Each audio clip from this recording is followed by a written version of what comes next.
Sukuna pretende macetar a irmã do Megumi usando o corpo do próprio Megumi, mas antes ele precisa tomar um banho pra ficar cheiroso? Que história é essa? E o capítulo 216 de Jujutsu parece ter deixado uma dica fortíssima de que o Itadori possa estar começando a despertar os poderes do Sukuna nele próprio, mesmo depois de não ser mais possuído por ele. Vamos entender tudo isso no vídeo de hoje, vai ter muita informação importante, então lembra de ficar até o final do vídeo para não perder nenhum detalhe e aproveita para conferir nesse momento se você está inscrito no canal e com o sininho ativado. Dessa forma você não perde nenhum lançamento de Jujutsu aqui no canal, fica por dentro de tudo e ainda ajuda o canal que está na reta final, na contagem regressiva para a marca de 700 mil inscritos, galera. Tá chegando, faltam só 13 mil e eu conto muito com a sua ajuda, beleza? Vamos lá, galera. Então no começo desse capítulo 216 a gente vê o Kenjaku conversando com o Uraumi sobre estar próximo da hora de encerrar o jogo da migração à extinção para que ele possa realizar o objetivo final da grande assimilação da humanidade com Tengen. E como eu sei que muita gente não tá muito por dentro exatamente do que tá acontecendo e até para refrescar um pouco a memória de todo mundo aqui, vamos relembrar exatamente do que se trata o plano do Kenjaku pra gente conectar com as informações que a gente teve nesse capítulo. Vamos lá. Sobre o plano do Kenjaku. O Kenjaku, ele acredita que o futuro está na otimização da energia amaldiçoada, em transformar a energia em algo melhor e mais complexo, assim reacendendo a Era de Ouro da feitiçaria no mundo, aquela quando o Sukuna era vivo. Ele já havia tentado fazer isso no passado quando fundiu humanos com maldições, gerando fetos híbridos, como o caso do Choso que a gente conhece. Mas agora ele almeja um outro nível de evolução, um que nem ele mesmo consiga controlar, uma verdadeira força da natureza. E para isso ele criou o jogo do abate ou migração à extinção, com o objetivo de transformar a população do Japão em feiticeiros para que fiquem suscetíveis a serem assimilados ao Tengen, assim alcançando um novo estágio da evolução da humanidade. Kenjaku explica que esse processo é como quebrar o corpo antes da fusão. Ele está fazendo as pessoas alcançarem um estado cada vez menos humano, para que fiquem assim mais suscetíveis à fusão com o Tengen. Com os humanos despertando energia amaldiçoada, esse volume de energia vai servir como o combustível necessário para o Kenjaku conseguir fundir os humanos com o Tengen. Ele basicamente precisa de mais energia e é isso que os novos feiticeiros vão fornecer a ele. Tendo isso esclarecido, por que então o Kenjaku ele diz nesse capítulo que ele precisa encerrar o jogo para assimilar a humanidade? Não bastaria ele simplesmente, deixar o jogo rolando e pegar a humanidade, aproveitar que tá todo mundo numa zona infernal e assimilar a humanidade do jeito que ela se encontra? Eu tentei interpretar da seguinte forma: talvez o Kenjaku ele precise estabilizar e até mesmo literalmente pegar os feiticeiros, quem sabe, para conseguir realizar essa assimilação. Provavelmente vão ter algumas nuances a mais para ele conseguir fazer essa assimilação, mas que provavelmente vão exigir sim que ele consiga controlar de fato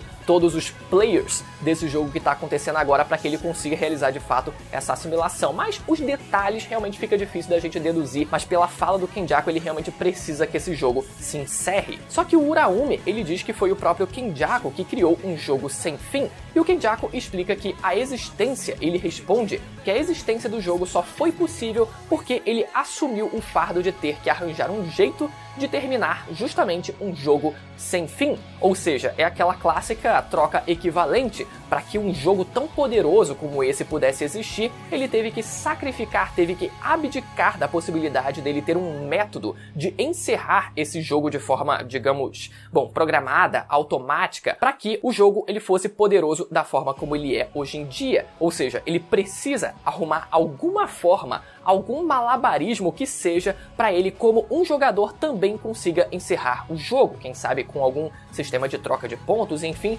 de alguma forma que ele vai ter que se virar para conseguir fazer. Mas o Kenjaku diz que no momento ele está mais interessado no banho do Sukuna. Então ele tá querendo dar uma olhada. Sukuna tá tomando banho? Deixa eu dar uma olhada como é que tá sendo o negócio. Eu fiquei tipo, mano, qual foi, cara?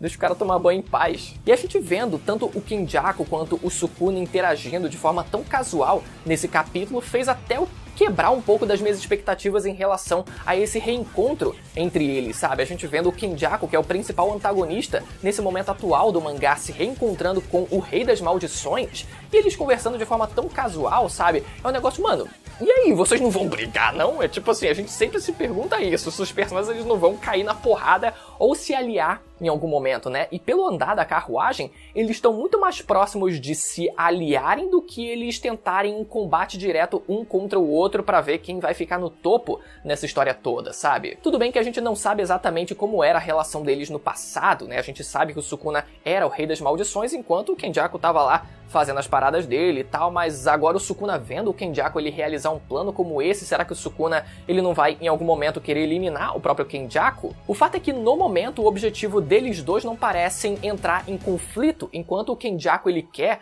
ascender a humanidade a um novo patamar de feiticeiros, né? Ascender a energia, o conceito da energia amaldiçoada a um novo patamar.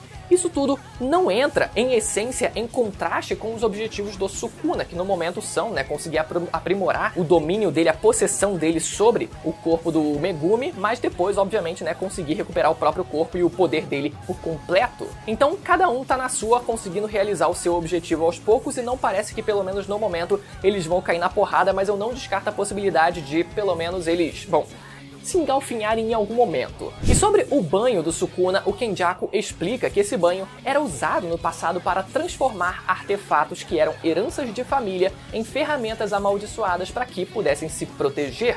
Ao triturar e filtrar espécimes seletas através de um ritual Kodoku, o fluido filtrado se torna uma solução de energia amaldiçoada. Então, basta marinar o artefato por 10 meses e 10 dias que o artefato ele se torna uma ferramenta amaldiçoada. Então agora a gente finalmente entende como funciona e como se dá o processo da criação das ferramentas amaldiçoadas que a gente vê vários personagens usando ao longo da obra, como a Maki principalmente ali com as suas adagas, enfim, com a sua lança também, enfim, todos esses objetos amaldiçoados a gente agora sabe como eles são criados, só que agora esse mesmo ritual ele está sendo usado numa maldição diretamente. Olha só que louco isso. Mas antes da gente entrar no Sukuna, algumas curiosidades aqui para vocês. Sobre esse lance dos 10 meses e 10 dias, eles se referem ao período de gravidez no calendário lunar. O ritual dá um sentido de como se parisse, gerasse algo novo, como se nascesse uma nova ferramenta amaldiçoada, ou como se nascesse até mesmo uma nova criatura. E sobre esse ritual Kodoku que é mencionado, se trata de uma feitiçaria chinesa antiga,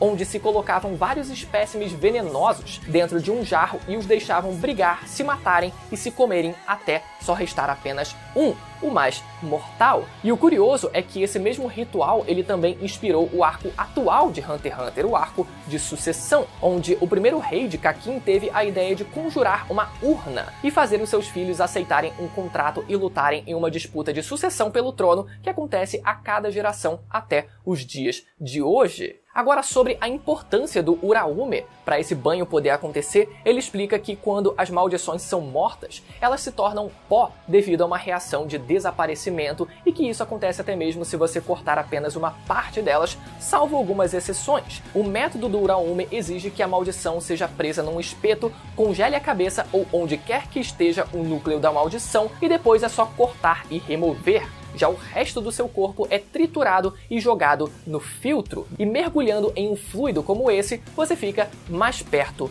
do demônio. Ou seja, o Sukuna, ele quer que a alma do Megumi afunde ainda mais na escuridão e isso faça com que o Sukuna consiga penetrar ainda mais fundo e estabilizar o controle do seu corpo. O curioso é que a gente vê o Sukuna saindo nuzão ali peladão do banho, daquele fluido escuro e tal, muito maneira aquela imagem, mas a gente vê que não foram necessários exatamente os 10 meses e 10 dias que são, né, usados para as ferramentas amaldiçoadas. Será que foi um banho express, né? Foi dito como sendo basicamente o mesmo banho aqui, não foi um processo adaptado, né? Mas será que foi um banho express que foi só para dar aquele grau ali rapidinho? Ou será que no caso das maldições propriamente dita, já que eles já são basicamente maldições, existe uma facilidade de assimilação, uma compatibilidade maior com esse processo todo. Mas um detalhe, galera, que na minha primeira leitura, inclusive, eu acabei deixando passar, mas que quando eu li pela segunda vez eu fiquei, quê?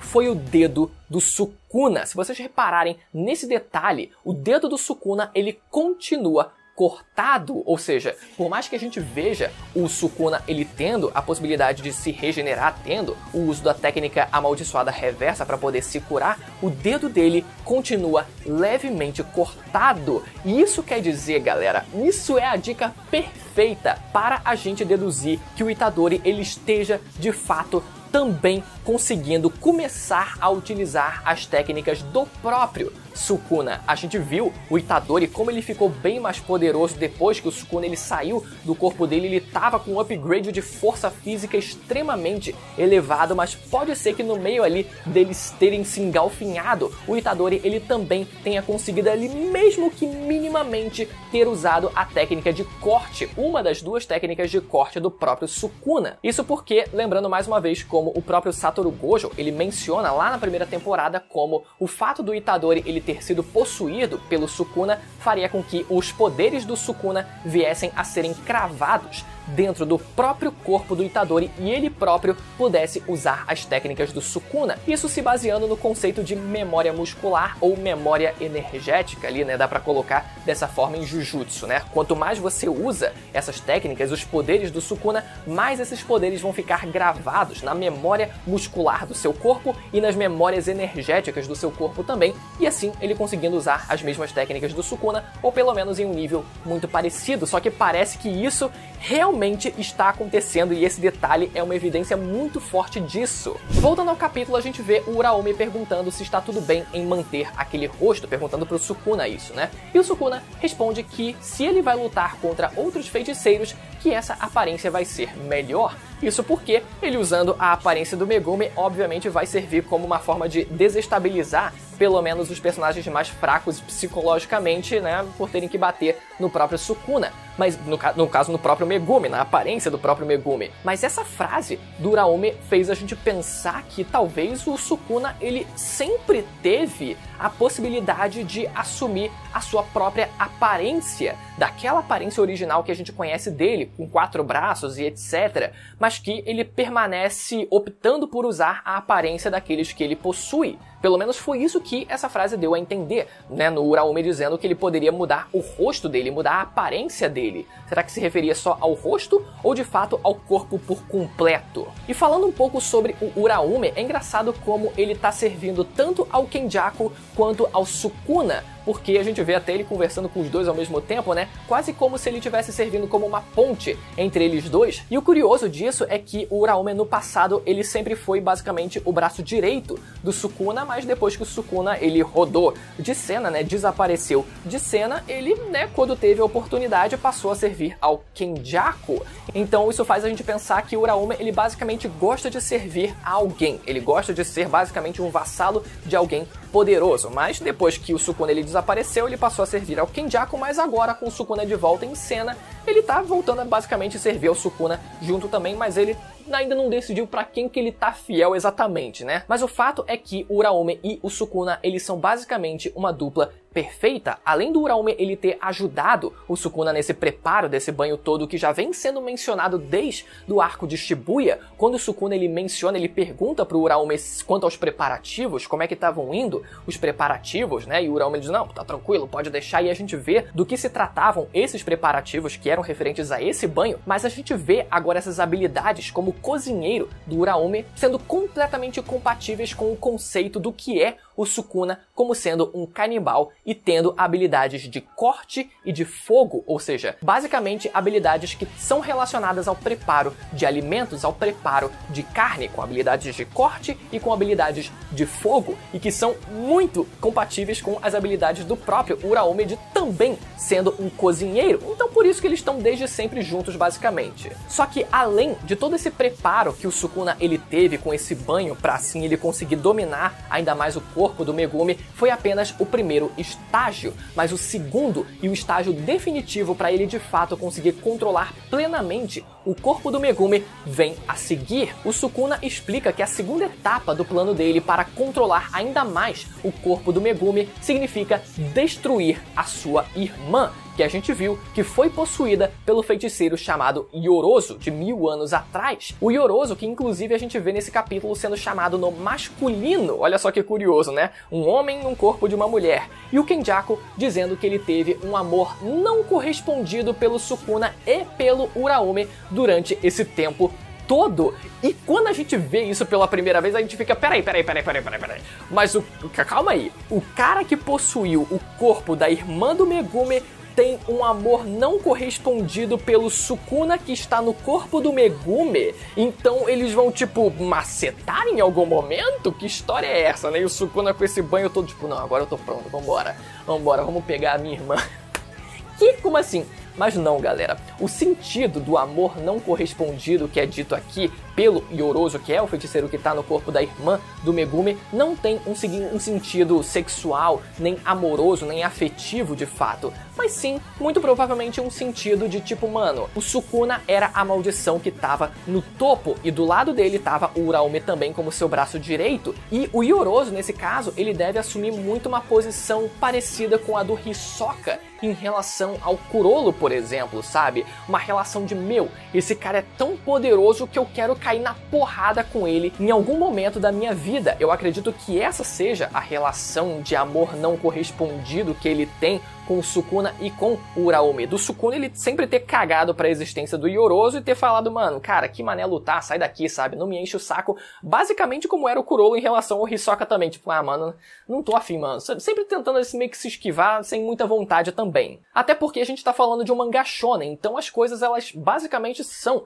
resolvidas na porrada. E quando a gente tá falando de uma relação como essa, ela provavelmente também se refere à luta. Mas é isso, galera. Muito detalhe importante nesse vídeo. Se você ficou até o final e ainda tá um pouco perdido em relação a tudo isso, você pode conferir o meu review do capítulo passado para entender um pouco mais tudo isso. E lembrando mais uma vez para você conferir se você tá inscrito no canal e com o sininho ativado. Agora que você chegou ao final do vídeo, eu tenho certeza que você curtiu o vídeo, então aproveita para conferir a sua inscrição. Beleza? Até a próxima. Tchau!